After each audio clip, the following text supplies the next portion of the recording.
Muy buenos días, bienvenidas y bienvenidos a la última clase virtual de la unidad de aprendizaje Teoría del Derecho, la cual está dedicada a explorar lo relativo a la hermenéutica jurídica. Si bien es cierto, dentro del programa educativo de la licenciatura en Derecho existe una materia dedicada a la hermenéutica jurídica como una parte introductoria de Teoría General del Derecho, es importante que tengas en cuenta los siguientes elementos. Las normas, como lo hemos señalado, es una construcción social que se erigen a partir de palabras o expresiones que están escritas. En función de ello, estas palabras o estas expresiones, para que puedan aplicarse, es necesario que sean interpretadas. Al lado de la interpretación, que significa desentrañar el sentido de una expresión, es decir, dotar de contenido, de significado, un enunciado normativo, existe otra actividad que es la integración de las normas jurídicas. La integración de las normas jurídicas o la integración del derecho se da cuando existe una posible contradicción entre las normas o cuando hay una laguna normativa, es decir, cuando no hay una norma que sea aplicable al caso concreto. En ese sentido, los operadores jurídicos, ya sean los jueces, las autoridades o incluso un abogado postulante, no puede quedarse inerte, tiene que hacer una labor de integración. Insisto, habrá entonces dos conceptos que nos van a ir rigiendo a lo largo de esta explicación. Por un lado, la interpretación, que es encontrar el significado de una expresión jurídica, y por el otro lado, la integración, que es como tal encontrar una norma aplicable al caso concreto. Para el caso de la interpretación, es importante que tomemos en cuenta que existen niveles interpretativos, y estos niveles interpretativos son los siguientes. La interpretación auténtica. La interpretación auténtica es aquella que realizan los creadores de la norma jurídica, en este caso los legisladores, y es una interpretación que está establecida desde los propios ordenamientos o textos legales. La interpretación jurisdiccional o judicial. La interpretación jurisdiccional es aquella que realizan los jueces al momento de que resuelven aquellos casos que se han sometido a su jurisdicción. Y finalmente, la interpretación privada o doctrinal, que es aquella que se realiza desde la academia y que ayuda a comprender no solo los preceptos normativos, sino también el entendimiento de las instituciones jurídicas. Para llevar a cabo esta actividad de interpretación o esta actividad hermenéutica, existen diversos tipos de interpretación. Uno de ellos es la interpretación literal o gramatical. La interpretación literal o gramatical, lo que tiene que hacer el operador jurídico es encontrar el significado de una palabra o de una expresión jurídica. En ese sentido, la interpretación gramatical puede ser semántica o sintáctica. Es semántica cuando el operador jurídico se centra en el significado de la palabra, y esta puede ser extensiva o restrictiva, es decir, si nosotros encontramos la palabra hombre en algún ordenamiento jurídico, de una manera restrictiva podríamos estarnos refiriendo al género masculino, pero de una manera extensiva, esta expresión de hombre podría tener o podría contener a todas las personas, independientemente de su sexo o género. La interpretación sintáctica. Esa interpretación gramatical de tipo sintáctico lo que busca es ver cómo está construido el enunciado o el conjunto de enunciados que requiere el operador lógico al momento de resolver un asunto que ha sido sometido a su consideración. Otra forma de interpretación es la interpretación histórica, que es aquella que busca los elementos que dieron origen a una figura jurídica o a una institución. La interpretación histórica se basa precisamente en los antecedentes o en la historia de creación de un precepto normativo. Y la interpretación histórica puede ser de dos tipos, estática o dinámica. La interpretación histórica estática es aquella que mantiene de alguna manera en el presente los orígenes de la norma o de la institución, es decir, las razones que se utilizaron para poder dar vida al ordenamiento jurídico o a la institución jurídica pueden ser traídos al presente para que el operador trate de explicar al momento de aplicar el derecho por qué su razonamiento, por qué su entendimiento de la norma es en ese sentido. O una interpretación histórica dinámica, que esta se produce cuando el operador jurídico analiza la historia, pero a partir de esa historia va explicando la evolución de la norma o de la institución jurídica. Otra forma de interpretación, o otro método de interpretación, es la interpretación genética. La interpretación genética es aquella que explica los orígenes de un precepto normativo o de una institución. Pero la interpretación genética no la realiza cualquier operador jurídico. La interpretación genética principalmente está contenida en las exposiciones de motivos o en las discusiones que dieron origen a una ley o precepto normativo.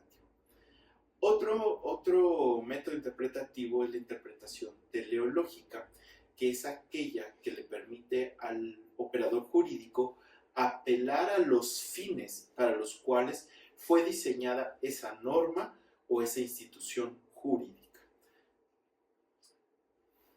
A la par, otro método interpretativo que desde mi punto de vista es uno de los métodos interpretativos más importantes, es la interpretación sistemática o sistémica.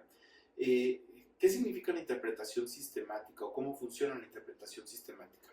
Bueno, en una interpretación sistemática, que además es la forma correcta de interpretar la Constitución, el operador jurídico lo que tiene que tener en cuenta es no solo el precepto normativo, sino todo el cuerpo normativo en el cual está inserto ese artículo. ¿Qué quiero decir? Si alguien va a interpretar el artículo primero de la Constitución, tendrá que tener a la vista los otros 135 artículos. Es decir, no podríamos interpretar un artículo de manera aislada.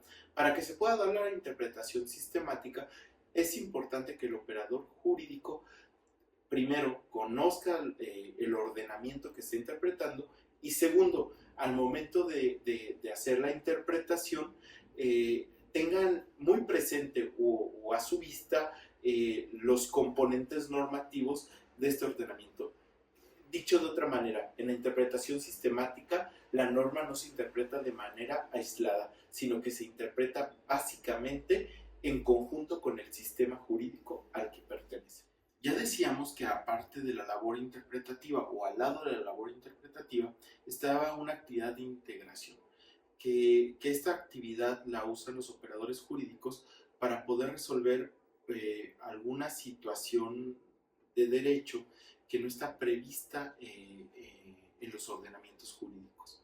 Para poder resolver estas lagunas o antinomias legales, es decir, contradicciones, existe la interpretación analógica o extensiva, lo cual permite a los operadores jurídicos trasladar una solución prevista a un caso concreto a un conflicto que no tiene, por así decirlo, un supuesto jurídico normativo, es decir, encontrar una solución ante una laguna.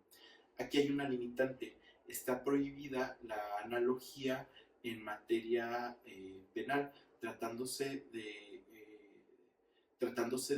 la comisión de delitos. Ahí sí no cabe hacer una labor de integración, ahí es meramente interpretación. Por otro lado, hay otras técnicas que nos ayudan a poder aplicar algunas normas que de alguna manera no siguen el canon tradicional de supuestos jurídicos. Ya a lo largo de la clase nos hemos referido a que hay normas tan especiales o muy especiales que están constituidas por principios. Estas normas son los derechos humanos. Para poder aplicar los derechos humanos o las normas relativas a derechos humanos, el intérprete o el operador jurídico tiene que apartarse un poquito de los métodos de interpretación tradicional y puede acudir a otros métodos interpretativos, como en el caso de la ponderación. La ponderación es un método o es una herramienta que permite a los operadores jurídicos resolver conflictos derivados de la aplicación de derechos humanos. Recordemos que existen normas, como en el caso de los derechos humanos, que no contienen supuestos jurídicos, sino que lo que contienen o están integrados son por principios. ¿Qué quiere decir? A diferencia de un supuesto jurídico, en un principio cabe en un mundo de posibilidades. Es decir, el valor que contienen es tan grande que sería casi imposible que el legislador determinara todos los supuestos en este principio. Por ejemplo, qué es la vida o qué es la libertad, ¿no? Cuando existe un posible o una posible contradicción o conflicto entre estos principios, se utiliza la ponderación. ¿Qué permite la ponderación? La ponderación nos permite darle de alguna manera mayor valor a uno de esos principios sobre el otro principio, dependiendo del caso concreto. Es decir, no se convierten en reglas que se aplican de manera indiscriminada. Al contrario, todo estará en función del caso concreto que esté analizando el operador jurídico. Para poder llevar a cabo este ejercicio de ponderación, es importante que se realicen unos pasos, ¿no? ¿Cuáles son estos pasos? El primero sería la ley de la ponderación. ¿Qué dice la ley de la ponderación? Cuando más grande es la afectación de uno de los principios, más grande tiene que ser precisamente la salvaguarda del otro principio. Es decir, si estoy afectando uno, en ese grado estoy garantizando la protección del otro. Segundo, la fórmula de peso. Hay que medir en abstracto cuál es el peso de cada uno de estos principios en función del caso concreto, lo cual le va a permitir al operador jurídico, al momento de resolver, determinar sobre cuál de estos dos principios tiene un mayor peso para poderlo aplicar a ese asunto que se está sometiendo a su consideración. Y finalmente, las cargas argumentativas. Las cargas argumentativas consisten precisamente en que el operador jurídico esboza todos los argumentos posibles para poder de alguna manera decantarse por alguno de estos dos derechos. Supongamos que hay un conflicto entre el derecho a la salud, a la vida y a la libertad de culto, ¿no? Dependiendo del caso concreto, será la ley de la ponderación, la fórmula de peso y las cargas argumentativas, de tal suerte que un operador jurídico puede encontrar con base en esta metodología soluciones distintas, pero manteniendo, acuérdense, uno de los fines del derecho, la seguridad jurídica de las personas que acuden precisamente a la jurisdicción de un juez o a escuchar la determinación de una autoridad. Por otro lado, tenemos la interpretación conforme. La interpretación conforme es una manera de aplicar las disposiciones jurídicas, en el caso del sistema jurídico mexicano, todas las disposiciones jurídicas de conformidad con nuestra Constitución, es decir, hacer compatible los enunciados de una ley con el contenido constitucional, de una ley, de un reglamento o de un decreto con nuestra Constitución.